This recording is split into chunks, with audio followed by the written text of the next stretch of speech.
Guilty ang naging pasya ng Land Transportation Office sa investigasyon nito kaugnay sa nag-viral na away ng motorcycle vlogger na si Yana at ng isang driver noong Abril. Bakit nga ba? Ha?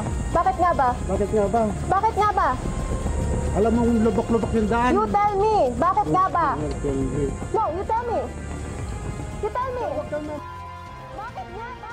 Kabilang ang video na yan sa naging batayan sa desisyon ng LTO, pati na rin ang apology letter at ang affidavit na isinumite ng nakaaway niyang driver.